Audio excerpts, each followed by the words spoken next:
and I'm now handing over to Kate Raworth, who some of you might already know. Kate is with us from Oxford, and yeah, there she is recently founding the Doughnut Economic Action Lab. And actually, you are also launching a platform, I think, this month. So I'm very happy that we have you here, besides of your busyness with launching this platform. And I couldn't have thought of anyone better to open this conference. So very happy to have you here and looking forward to your short keynote. Thank you, Jonathan. And it's thank you, Kate. Thank you. It's a real pleasure and honor to join you and to be giving the opening for this conference. Zoe's conferences have a big reputation of stimulating really new conversations, speaking outside of the box, coming up with a new idea. So I'm delighted to be here helping kick this one off. So I'm going to share my screen because I want to talk about a donut-shaped recovery for Europe. Donut-shaped because we need both a green recovery and a just recovery. So I want to give the long view here. My role, I think, is to help set a very long picture before we dive into the very immediate details. And we often think that what we're recovering from is COVID, but this is the most recent recovery we need to make. But of course, it's a longer story. I want to start with just looking back only over the last 20 years of the 21st century. It's begun with a series of shocks and crises. From financial meltdown in 2008, we are in an era of climate breakdown, and most recently have endured COVID lockdown. But all of these crises, some of them more immediately and obviously within humanity's control, and some of them seeming more remote, but I believe all of them emerge from the systems that we create in our relationship with each other, with finance, and with the rest of the living world.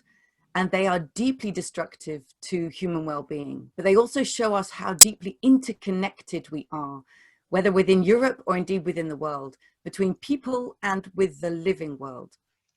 So we need to create a vision of resilience and well-being and thriving that actually enables us to move past endlessly responding and being caught up in such crises. And for this, I offer you a donut.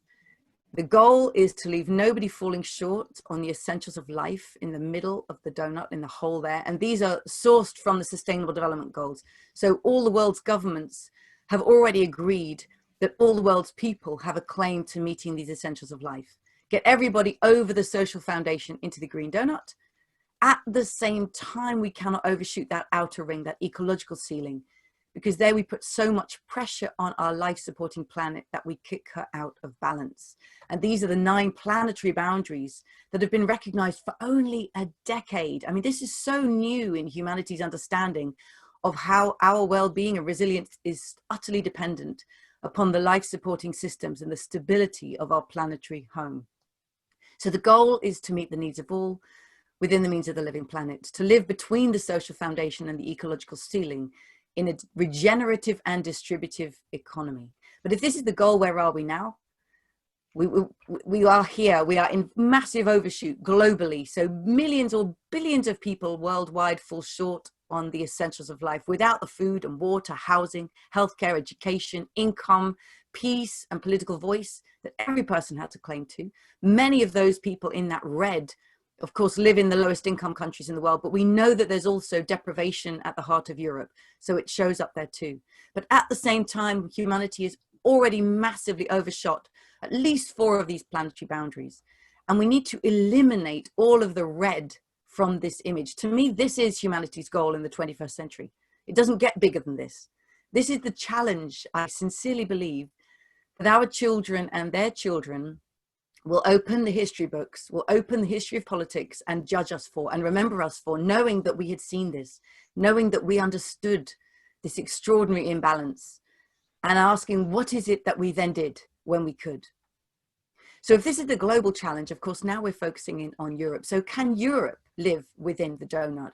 Can Europe have a green and just society that meets the needs of all within the means of the planet? And as Jonathan said, this has become very real and a possibility with the Green Deal, but it's not a new goal. I just want to go back only just to 2012 when Janusz Potočnik was the Commissioner of the Environment, and he said, in a vision of a roadmap for Europe by 2050, The EU's economy will have grown in a way that respects resource constraints and planetary boundaries, thus contributing to a global economic transformation.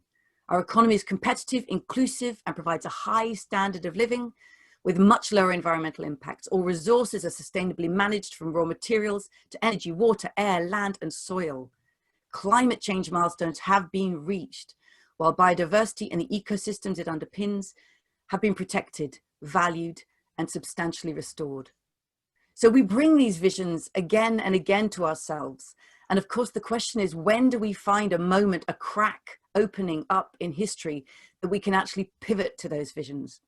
And I know the reason for this conference is that many people believe and recognize that recovery from COVID is one of those cracks that opens up in history, that opens up in politics, that says, and now we can make a leap towards this vision we already knew we wanted.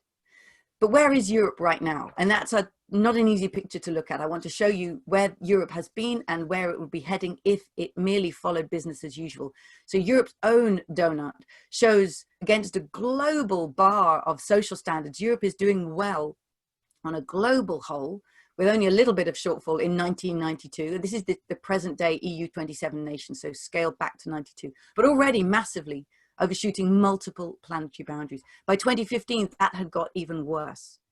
And without transformation, business as usual would lead to a picture that it's literally just collapse of those Earth systems. So we know we cannot go anywhere near that business as usual transformation. Thank goodness the Green Deal promises a very, very different vision, taking Europe away from that. But let me show you European nations within this. So this square shows us where we want to be. It's the top left-hand corner, where every country rises up the side and meets all the social thresholds in the center of the donut, while pulling back within planetary boundaries. So the place to be is that top left-hand corner.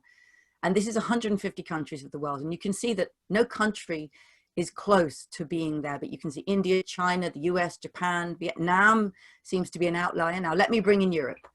Oh, and of course we want the arrows to move towards that donut. Here's Europe. Here are all the 27 nations of Europe. No one is anywhere close. But what you can see is the trend of Europe, quite distinct from the rest of the world, is in general, people's living standards are relatively high, but all of European countries are overshooting those planetary boundaries.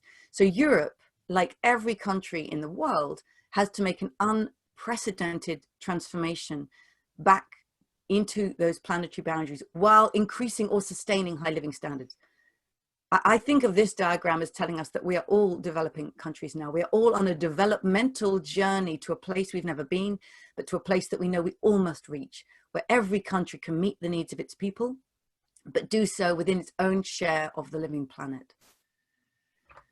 What would that look like? I want to bring this down now to the question of resilience and the importance of thinking about who has resilience and who builds resilience within the economy.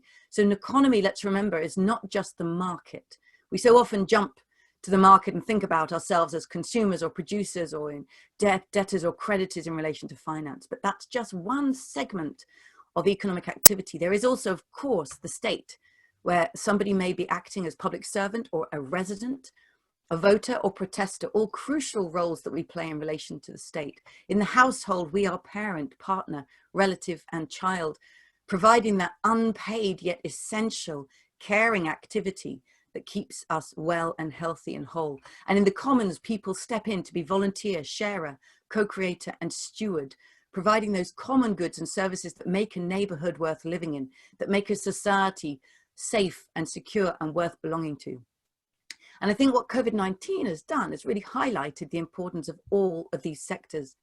Because when COVID comes along and says the market is literally shut down, market spaces are not prohibited, then it suddenly turns society to the state.